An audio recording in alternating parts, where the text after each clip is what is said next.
In economics, utility is the satisfaction or the level of happiness one receives from his or her economic activities. Ceteris Paribus means holding all other factors equal so that only one factor being studied is allowed to change. When making an economic analysis such as utility, we assume Ceteris Paribus because it simplifies the study and allows us to isolate the factors being studied. This does not mean that all the other factors are not important. Ceteris Paribus is just a tool used to simplify the economic model. As you can imagine, it would be a lifelong task to figure out every single factor involved in an economic decision. Therefore, it is necessary to simplify economic models by Ceteris Paribus. Individuals face a problem with choosing the quantity of two goods, good X and good Y. We assume that the consumer receives utility from these two goods, which can be shown with the functional notion shown here. This functional notion implies that utility of a consumer receives depends on the quantities of X and Y consumed and on other things. These other things that may change utility could be anything from the level of income the consumer received during that time to the consumption of another good that is not being analyzed. Other things could also represent unquantifiable factors such as self-esteem, mood, love, etc. These other things appear after the semicolon because we assume that they don't change, ceteris paribus, as we analyze the utility of the consumer based on choices between the two goods X and Y. If one of the other things were to change, the utility of X and Y may be drastically different, so it is important to understand that. For example, if we were analyzing the utility of X, water, and Y, hot chocolate, other things, such as the weather, would most definitely change the utility of the two products. During the winter, the consumer will demand more hot chocolate than he did in the summer. Therefore, his utility would be different in the winter than what it was in the summer. With the understanding that all other factors are held constant, we write the utility function as shown here. Years ago, economists and psychologists attempted to measure utility and found that they could not come up with a single-scale utility function to describe the happiness of most people. They found that a utility function for one person could not be used to describe the utility of another. Today, most economists have abandoned the search for a single utility function to describe most people and instead focus on observed behavior using models that do not require the measure of utility. Assumptions used for utility about preferences. To study utility, we make three assumptions about consumer behavior that is reasonable and is intended to describe the basis of what we mean when we say consumers make choices in rational ways. Completeness is the first assumption. Completeness means that when a consumer is faced with two options of goods, A or B, the consumer is able to state which good he or she prefers. Most reasonable people would be able to choose whether or not they prefer product A to product B and would not be paralyzed by indecision. Transitivity is the second assumption. We assume that individuals can state which product they prefer completely and clearly. We would not expect a reasonable consumer to contradict their complete statement of which product they prefer. If a consumer states that he prefers A to B and prefers B to C, then we would assume that he prefers A to C. If he stated otherwise, his statements would be inconsistent and he would be very confused. The assumption that more is better. Another assumption we make is that a person prefers more of a good than less. In economics, goods are given the name goods because they are wanted. Therefore, an economic good is something that is a positive benefit to people. Therefore, the more, the better. In the chart here, you can see a combination of X and Y, and the darkly shaded area is preferred to the combination of X star, Y star, because in this area the consumer can receive more of either X or Y without giving up some of the other good. combinations in the lightly shaded area are inferior to X star and Y star, and to the dark shaded areas. The white area are questionable because combinations in these areas could either be preferred to X star or Y star, or they could be inferior. Trade-off of goods and indifference curves. One of the most important reasons behind studying preferences and utility is to determine how people feel about getting more of a good in exchange for getting less of another good. This is why the white areas of the chart are difficult to determine utility. Points that would fall in the white area consist of combinations which require a trade-off of goods, meaning that one will get more of X or Y than they would get of X star or Y star. We are not sure how the consumer's utility would change in these areas. We need additional tools to be able to look into this situation. These tools provide the basis for economic analysis of demand. Indifference curves. An indifference curve is a curve that shows all combinations of goods that provide the same level of utility. A person is indifferent about the combinations that fall in this curve. You can see that this consumer is just as happy at point A with 6 units of Y and 2 units of X as he would be at point D with 2 units of Y and 6 units of X. The same goes for point B and point C. The consumer is equally happy on any point on the indifference curve. Point A, B, C, and D make the consumer equally happy. Point F would make the consumer even happier because it lies to the right of the indifference curve and would offer more goods than the points on the indifference curve offer. Point E would be inferior because it offers less goods than what the consumer may be able to obtain. Knowledge of the indifference curve, U1, eliminates the mystery of combinations associated with the white areas in the previous graph.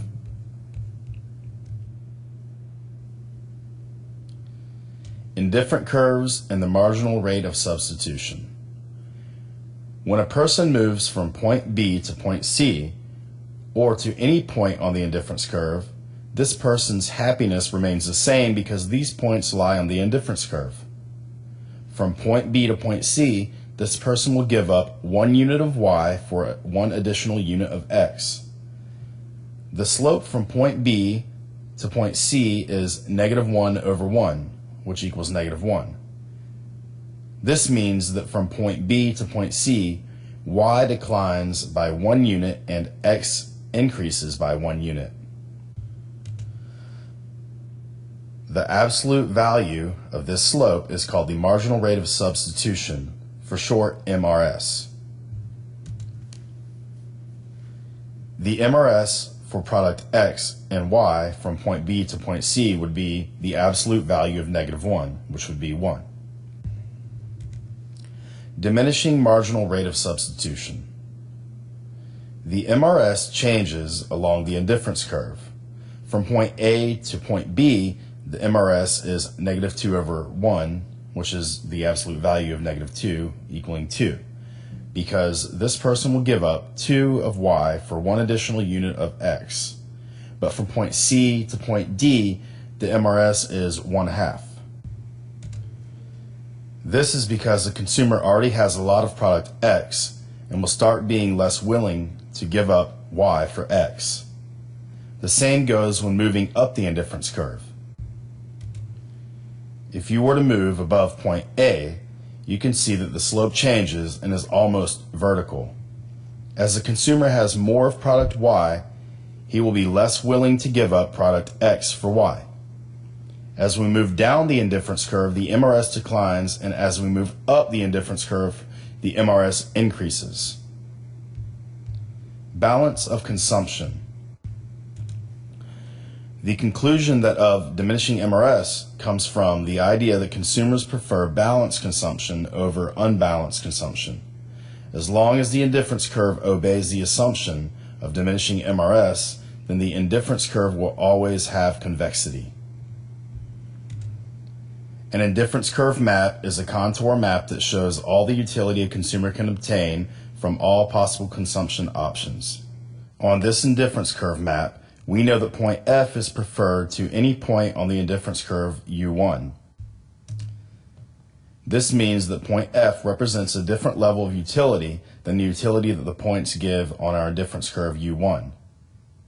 There are an infinite number of points or combinations that could be made with X and Y. Each point must only have one indifference curve. This means that point A, B, C, and point D cannot have an indifference curve other than U1. Point F would have an indifference curve that lies to the right of U1. Any indifference curve that lies to the right of U1 offers a higher level of utility and therefore would be preferred to U1. This is consistent with our assumption that more is better. By looking at the indifference curve map, it should be obvious that the utility provided by combinations on indifference curve U2 are greater than the combinations on indifference curve U1, and combinations provided by indifference curve U3 are greater than the combinations provided on the indifference curve U2.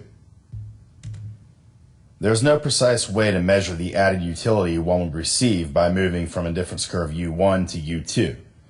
Similarly, we cannot measure the additional utility one would gain if they were to move from indifference curve U2 to U3.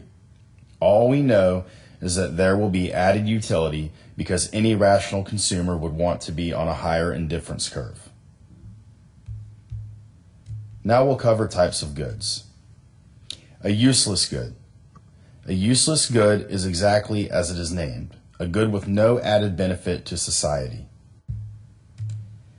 If you were stranded on a deserted island and had a choice between dollar bills and food, you would not be willing to trade food for dollar bills because dollar bills would be of no use on a deserted island.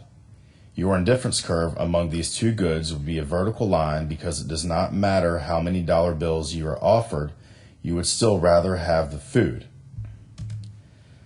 If you had enough energy to collect either 20 pounds of food per week, you would want to use your energy to gain 20 pounds of food, no matter how many dollar bills you might be able to use that energy finding.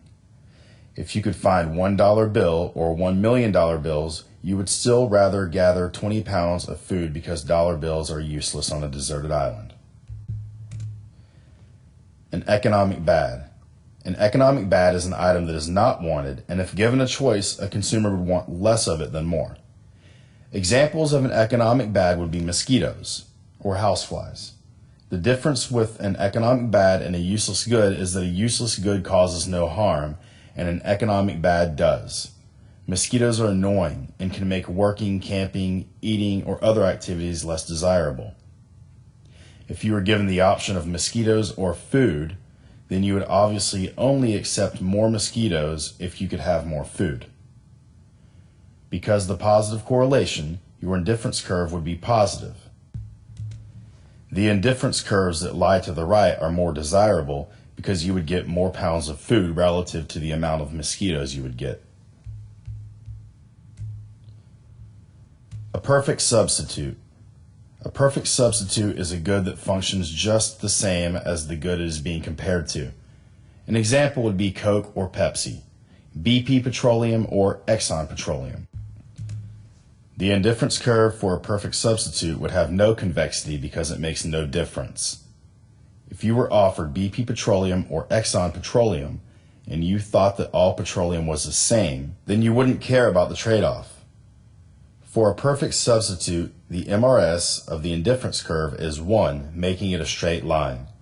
The straight line indifference curve map reflects the perfect substitution of the goods offered. Perfect complements. Perfect complement goods are goods that consumers like to consume together. For example, consumers would not only want to purchase a left shoe.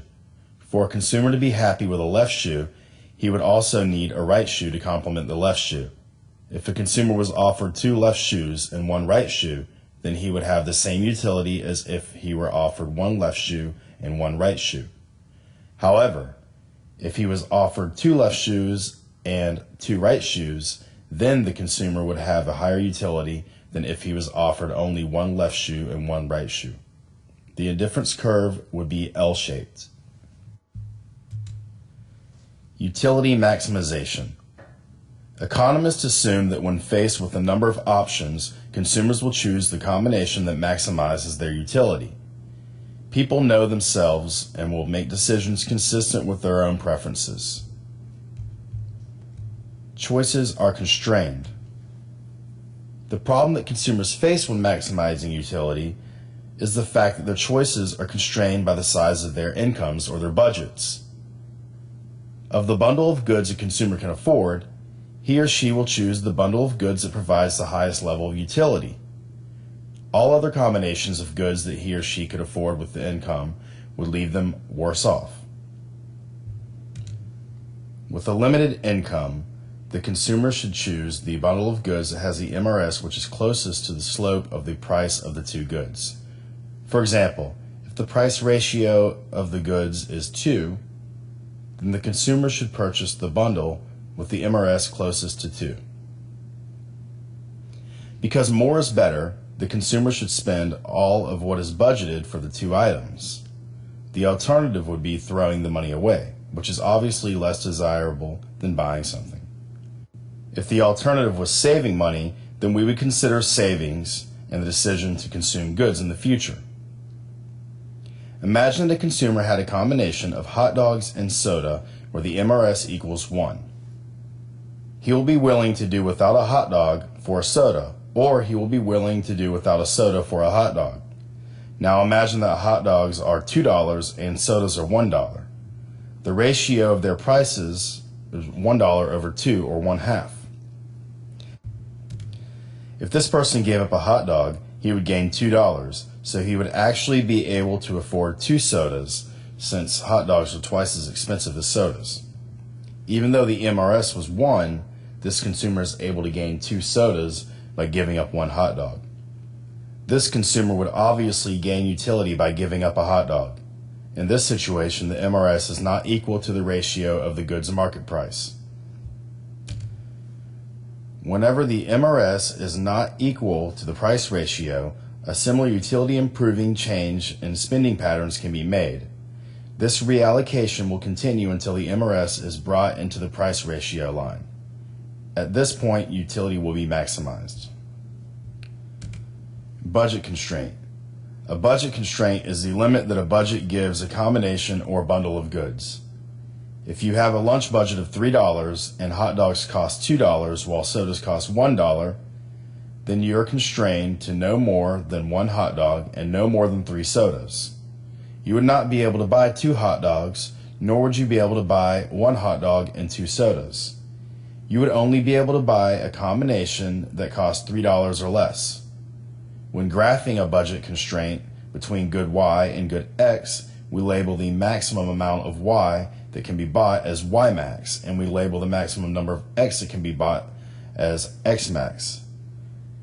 The line that joins Y max and X max are all the different combinations of good Y and good X that the budget allows. Any combination to the right of the line would be out of range. Combinations that lie within the shaded area are affordable, but this leaves some of the budget unspent.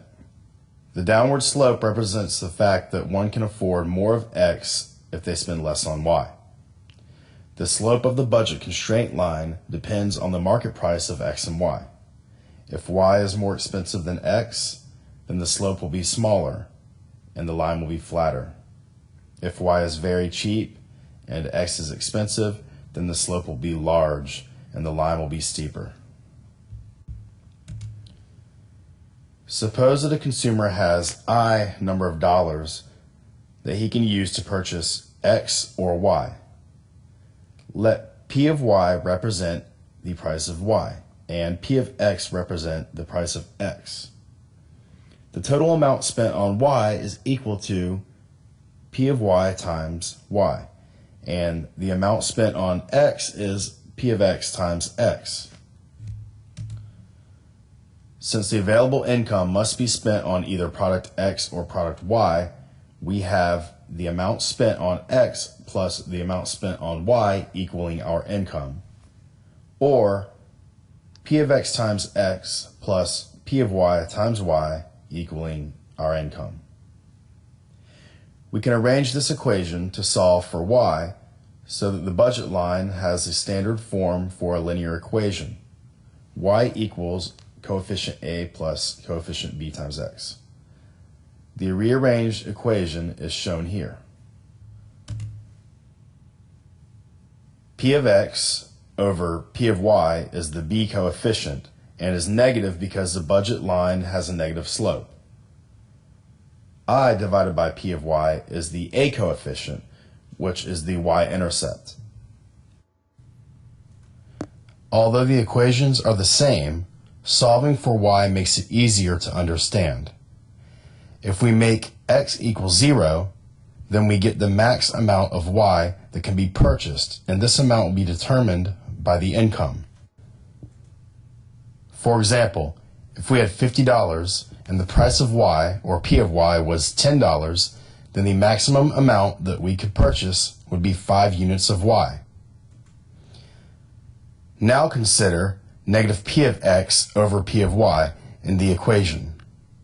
As mentioned before, this is the slope of the budget constraint, and this slope represents the opportunity cost of purchasing one additional unit of x. If we decide to purchase more of x, we must give up some of y. The slope is negative because the opportunity cost is negative. Again, more of x means less of y, and more of y means less of x. If the slope was positive, then more of x would mean more of y, and vice versa. The exact value of the opportunity cost depends on the price of x and y. The opportunity cost would be different with different prices. If the price of x was $4 and the price of y is $2, then the slope would be negative 4 over 2, equaling negative 2, meaning that 1 unit increase of x would cost 2 units of y. Now let's try an example. Imagine that a person has $100 to spend on hot dogs, which is product X, and sodas, which would be product Y. Also suppose that the price of X is $3 and the price of Y is $2. The budget constraint would be shown as 3 times X plus 2 times Y equaling 100. Now we would take this equation and we would solve for y. So 2 times y equals 100 minus 3 times x. Or we could also do y equals 50 minus 1.5 times x. The equation shows that this consumer can purchase 50 bottles of soda with this budget. It also shows that the opportunity cost for one additional hot dog costs 1.5 bottles of soda. So now we want to see about maximizing utility. To maximize utility, one can use their budget constraint in conjunction with their indifference curve map. One can choose any combination of x and y that can be afforded with this budget constraint. Among these different combinations, one will choose the combination that offers the highest utility. Here we have an indifference curve map with a budget constraint line using the equation from the previous example. You can see with this budget one could afford many different combinations on utility 1. One could purchase a combination of x and y at point A, but this would be irrational. This person can afford a combination that offers a higher utility. This consumer could exhaust his or her budget by purchasing a combination at point B, but since the budget constraint line runs through that point and lies to the northeast of utility 1, there's still a better combination that can be purchased because this budget can afford combinations that are on a higher indifference curve to the northeast, which offer higher utility. With this budget, a consumer can also afford a combination on point C. Point C is on utility 2, which is a higher indifference curve than utility 1. Another thing that you notice is that the slope of the budget constraint is tangent, or the same as the MRS slope at point C. Point C is the only point on indifference curve utility 2 that this budget can afford. If there is not a point on the indifference curve that runs tangent with the budget constraint, then this implies either the indifference curve is inferior and the budget can afford a point on a better indifference curve, or that the indifference curve is out of range. Look at utility 1. There is not one point where the curve runs tangent with the budget constraint. Utility 1 is an inferior indifference curve, and this budget can afford a combination on a better indifference curve. Conversely, look at utility 3. Point D, or any other point on utility 3, is not within range of the budget constraint line. Now if you look at utility 2, you can see that there is only one point that the budget constraint line touches. Point C is the only point that this budget touches on utility 2. Also notice that at point C, the budget constraint line is tangent with the MRS. This is the combination where utility is maximized with this budget. Point C is the combination that this budget can afford that offers the highest utility, and the only point where the slope P of X over P of Y is equal to the MRS. Therefore, utility is maximized at the point where negative P of X over P of Y equals MRS. To maximize utility, the MRS should be equal to the ratio of prices and the budget should be exhausted. Different people may choose different combinations of goods even though they have the same budget. This is because different people prefer different things, therefore a combination that offers maximum utility for one consumer will be different than the combination that offers maximum utility for another consumer. You can see in the examples that one consumer prefers hot dogs over sodas, and the other consumer prefers sodas over hot dogs. Both consumers have the same budget, but their indifference curves are different because they have different preferences. This means that the price ratio of negative P of X over P of Y will equal the MRS at different points for different individuals. The more vertical the indifference curve, the more the consumer prefers good Y. The more horizontal the indifference curve, the more the consumer prefers good X. Maximizing utility for special goods.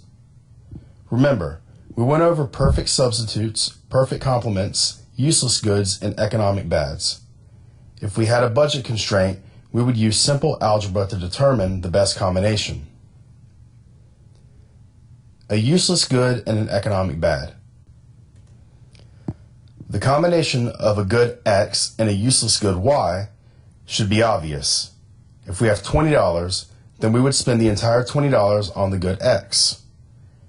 If we have $50 or $100, then we will exhaust the entire amount of our income on good X. The same goes for applying a budget to good X and an economic bad Y. We would spend our entire budget on good X. A perfect substitute. If we apply a budget to perfect substitutes, then we would simply buy the product which is the cheapest. There would be no combination of the two because they both function the same. If we had $100 and had a choice between BP gasoline at $3 or Exxon gasoline at $3.50, we would spend our entire budget on BP gasoline because it's the cheapest. We can get more gasoline for our money, therefore maximizing our utility. Perfect complements. Now suppose we used a budget constraint with perfect complements. If we have $60 to spend on shoes, and a left shoe costs $10 and a right shoe costs $10, then we would only purchase them in pairs, therefore we would spend $20 per pair, and we would purchase 3 pairs of shoes. The ratio would always be 1-to-1. What if the prices of the perfect complements are different? Say we like to go to watch a hockey game that had ticket prices of $20 but only enjoyed the game if we drank 2 pitchers of beer, which cost $10.